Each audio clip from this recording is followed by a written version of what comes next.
بسم اللہ الرحمن الرحیم الحمد للہ والصلاة علی اہلہا۔ سوشل میڈیا پر رائج روایات کی تحقیق سلسلہ نمبر 12۔ کیا محمد نام رکھنے کے فضائل حدیث سے ثابت ہیں؟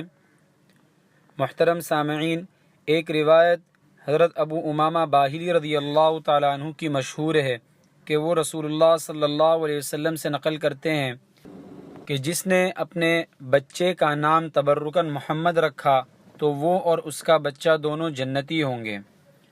یہ روایت موضوع یعنی من گھڑت ہے۔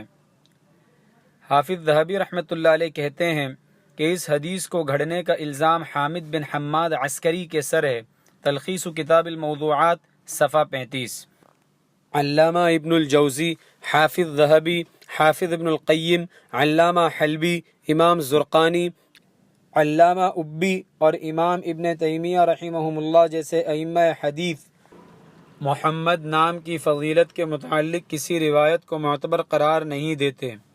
دیکھیے موضوعات جلد 1 صفحہ 57، میزان الاعتدال فی نقد الرجال جلد 1 صفحہ 129، المنار المنیف فی الصحیح والضعیف صفحہ 52، انسان العیون فی سیرت الامین المأمون المعروف بالسیرت الحلبیہ جلد 1 صفحہ 121، شرح الزرقانی علی المواہب اللدنیہ جلد 7 صفحہ 307، تنزیہ الشریعۃ المرفوعہ عن الاخبار الشنیعۃ الموضوعہ جلد 1 صفحہ 174۔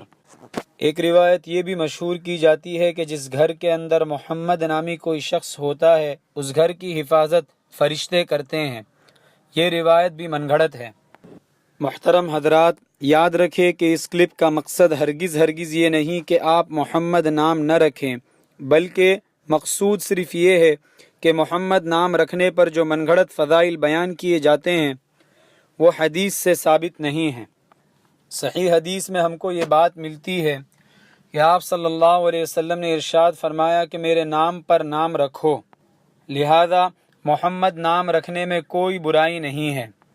اس روایت کی تحقیق ہم نے شیخ طلحہ بن بلال منیار حفظہ اللہ کے بلاگ الاجوبۃ المستحسنہ فی تحقیق الاحادیث المشتہرۃ علی الالسنہ سے لی ہے۔ محترم حضرات، من گھڑت روایات سے خود بھی بچیں اور اس وائس کلپ کو زیادہ سے زیادہ شیئر کر کے دوسروں کو بھی اس وعید میں داخل ہونے سے بچائیں جس میں رسول اللہ صلی اللہ علیہ وسلم نے ارشاد فرمایا، جس نے مجھ پر عمدن جھوٹ بولا وہ اپنا ٹھکانہ جہنم میں بنا لے۔